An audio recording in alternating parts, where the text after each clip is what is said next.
Alright, second half of the holiday video. So I didn't much like the second half as much, or the whatever, the bottom half, the last bit. Yeah, it was kind of, yeah, I just didn't like it.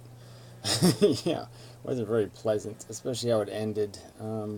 So I'll get to that, I guess. It's, just going on this idea of, look how accomplished we are. Look how great life is going. We're just so close to being just nearly perfect. Everything's just fine, kind of crap. And to me, it's a meaningless argument in terms of the truth. Anyway, I mean, even if it was true, it's nothing as an argument, and it's just so far from all rational um, description of what the future looks like. The future does not look good. The facts that are colliding are not. There's nothing good about this trajectory that we're on, and it's just. I think it's just a lie to think um, you have some fix for it. And he didn't deal with the like I said. I pointed it pretty pointy. You know, violent nature. We're competitive, hostile organisms, selfish motherfuckers, and technology. These two things are going to converge in all kinds of bad fucking ways really soon.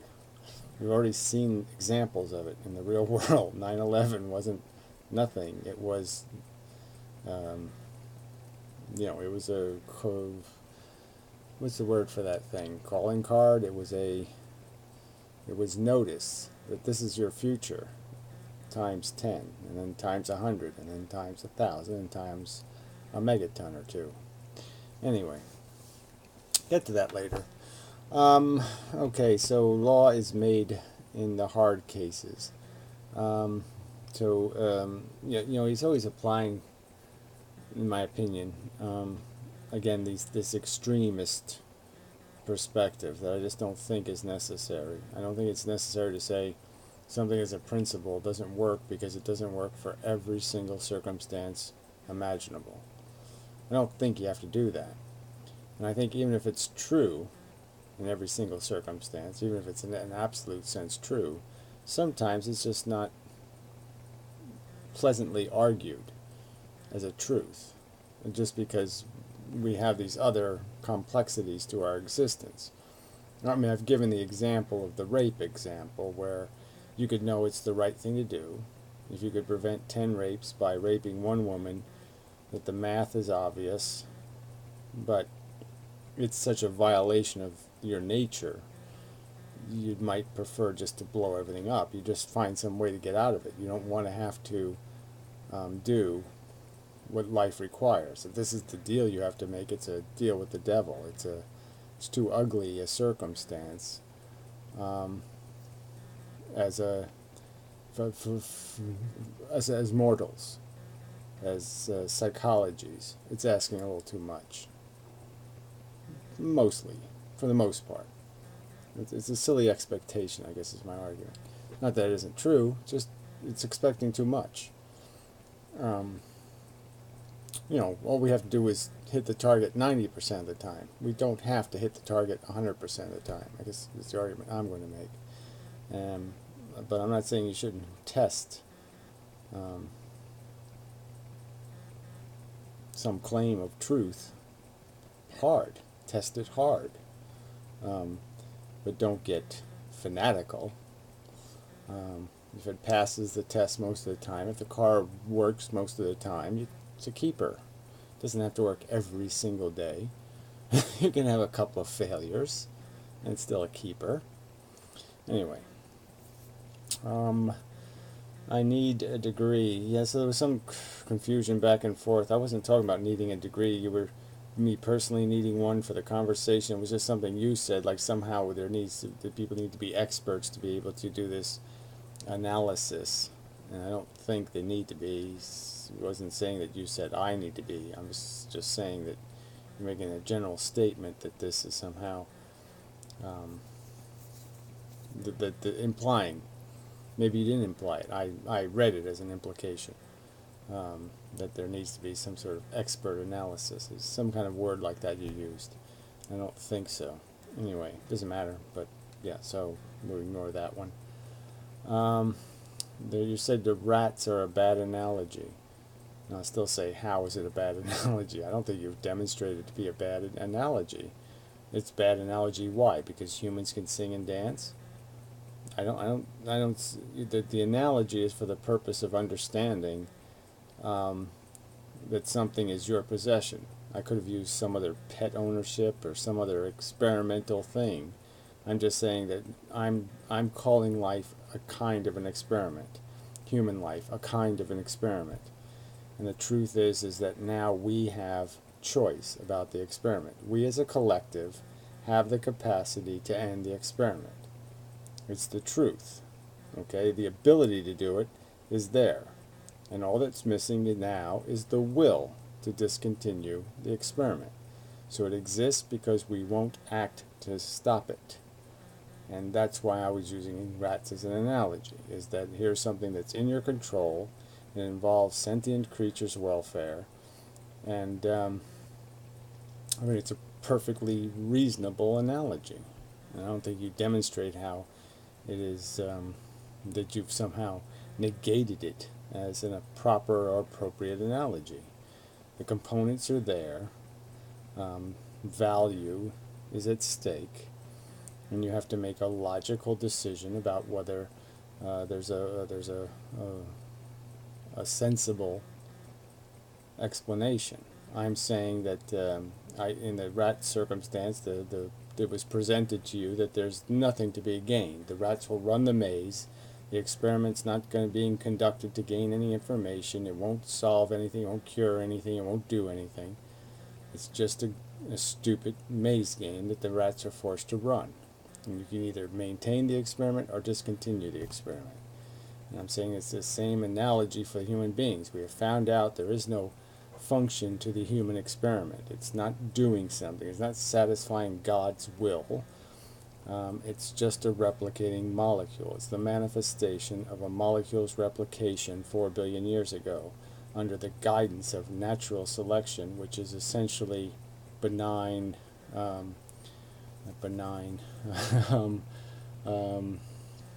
malignantly indifferent selection,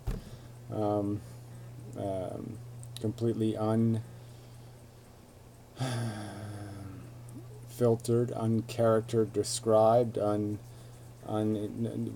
selection by no standards of integrity, no meaningful standard of integrity. So yeah, that's not a good thing. There's no function here. This experiment will do nothing. And that's a big problem, because there's a lot of rats, humans, suffering for nothing. Alright, never going to create, deserve, yeah. And so you just completely washed right over that, like somehow you're not obligated to. And you're going to somehow just magically create it. You're not going to do any of this stuff. You said weak criticism to say you have no time. Yeah, so there's this argument that somehow you have time to experiment with the human condition, or that there's going to be some opportunity to get it wrong a few hundred times, and that will eventually all come out of it all okay, and all this kind of crap. I think that's just totally, it's almost truther imbecilic to sit there and not recognize how close, how on the edge of the precipice we are in terms of this problem of technology and freedom, and the danger that's sitting right there of everything turning into chaos and horror. I think it's just silly. You don't have time. You can pretend you do, but you just don't. You don't have hundreds of years or thousands of years to fuck around. You don't start changing the human condition now, fast. You're going nowhere fast. Yeah, ignorance is on the rise in the world. You know, get a grip. And the government's losing all kinds of credibility. Um, and you know, the rich are getting richer. I mean, these are all negatives.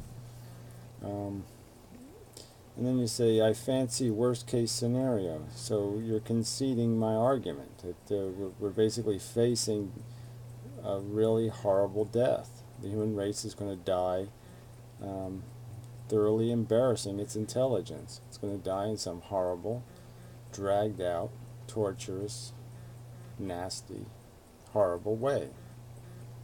And you're just, I fancy. I mean, yeah, see, I mean, this whole glib attitude, you know, about billions of people going through all kinds of horror. You know, sorry, I just find that obnoxious. Anyway, all right, so then, yeah, I can go down a list. I see he thinks we're going to control the weather. Robots are going to give us free time. We have robots now. Do they give people free time? People don't have more free time. They're working more hours than ever. We have lots of robots. So somehow robots haven't worked to do that. Somehow people aren't working less hours because of robots. So robots seems to be a total failure when the robots are controlled by the capitalists. We're going to mine the moon, he says. I mean, I don't even want to go into how preposterous this crap is. I mean, if you have the technology to somehow shoot ore from the moon to the Earth in some sort of practically efficient manner, then I'm sure you can develop the technology to synthesize whatever it is you're trying to glean from the moon right here. So I just find that silly. Yeah, I mean, it's silly. It's a silly idea. Yeah, it's silly.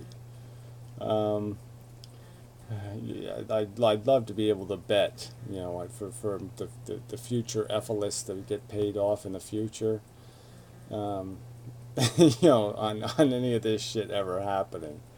Because none of this shit's gonna happen. Better education. What does that even mean? You know, we have lots of educated people now. What is better education? What does that even mean? Um, you have to have people your culture has to change. It's not about better educated people. It's about better motivated people. And you're not going to have better motivated people when you keep letting the dumbest, stupidest motherfuckers on the planet have all the kids. And that's the way it's working. Because if you don't do that, if you don't subsidize them, if you don't keep their reproductive organs rolling, that you will have declining population. The anti-natalists will win. Because it's only the dumbasses that are keeping you people in the game. Better education. Anyway, the war, you just kind of, like somehow everything's going just fine. It's that whole, whatever that guy is who has this idiotic theory that everything's just gotten so much better because there's so many fewer people dying in wars, even though we have even more collateral damage than ever, in terms of, non-military people doing the dying. We kill babies now. I'm sure he doesn't count those in his statistics, right? He probably didn't count all the kids that were killed in Iraq through sanctions. But yeah, all you need is one nuclear war, and those statistics go right off right to hell, and you know it. And the reason why the conventional wars haven't been more insidious is because of the threat of wait till two nuclear powers have a war. See how that one's going to get resolved. So good luck with that. No something situation. Big, yeah, sorry. Saturation? No something. Well, anyway, it doesn't matter. To accomplish what is the end game. So, like I said, even if I concede your argument that you're somehow heading for a brighter future, it's still not going to be bright enough.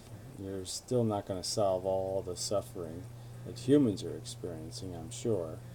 I don't think you have an answer for all the diseases and all the mental conditions, the insatiability of the human nature. I don't think you have answers for all that crap. I don't think you're going to end people fighting over women, land, beachfront property. I don't think you're going to end any of that stuff. But even if you did, it doesn't do anything to fix nature. It doesn't do anything for the majority, the 99.999% of sentient mammals that are still living in the carnage war arena. They're still fighting in the arena every day. Maybe you're not going to show up and watch. That's going to be happening every day still. So, you know, I don't know how you're going to account for that. And what, they're stuck with it because they're stupid and they can't do anything about it. They can't nuke the planet from space. You know, they're not going to get any vote. You're going to vote for them. Well, I'm claiming a right to vote for them too. And I think they're going to vote exactly the opposite of what you think they're going to vote. I don't think they're going to vote to keep going upstream. So his fundamental argument is the overall quality is better. I don't think by any rational standards that's true. And he says I should go ask people, and that's how you find out the truth. You should go ask people. Yeah, sure you do. Yeah, sorry. Sorry, fail. You know. Yeah, I'm sorry. I mean, that just fails. I should go ask ignorant people. And we should ask them a fundamental question that they've always answered the same way, no matter what they lived in. Right? The answer's always been the same. They're always going to say, theoretically, God made it, so therefore it must be okay. Yeah, most people. So anyway, so whatever. I don't know where to go with that part of the argument. I think it's ludicrous to think there's anything about our conditions that indicate a brighter future, that the next generation is going to have it all just so swell. Yeah, there's huge things that have to be fixed, and I don't see anything working towards fixing them. I see exactly the opposite. The ignorant and poor populations of the world are growing exponentially, and the economic exploitation is growing exponentially. The resource depletion is growing exponentially. You're past your peak energy. You got some big bad problems, and I think it's just a fallacy. And regardless, like I said, even if that wasn't true, it wouldn't change the fact that you still can't justify torturing one individual for your non-accomplishment, for your silly little statement that I think we're doing just swell. You don't have a right to torture somebody to do something that you can't prove to be swell, that you're just claiming it. You're just pulling it out of your ass as an opinion. I'm cool enough to justify torturing something for me to exist. That's what you're saying to me. And why logically should I accept your testimony as the truth? How should I know that you're sure that you're doing so well that it justifies torture? Explain. I mean, sorry, I just don't see how it's possible that you can just claim it and I'm supposed to buy it. I don't see it personally. I don't see it in my own life. I don't see it in my understanding of the sentient experience. I don't see it in facing my own degrading and death. I don't see anything pleasant or joyful about any of this shit. And I certainly don't think any of it should be bought at the price of torturing a bunch of sentient creatures so I can breathe the oxygen they fertilize the production of the hard way. So, yeah, that's all I guess to say about that. So I could do my map, but I guess I'll wait to do that on a separate video. It's just back to the words again. All these good little words and connecting them. Because life is really, you take these 20 words and put them around life, and you can see what the hell the thing is. It's just arranging them in different ways. You might get a different image, but the picture's pretty dismal.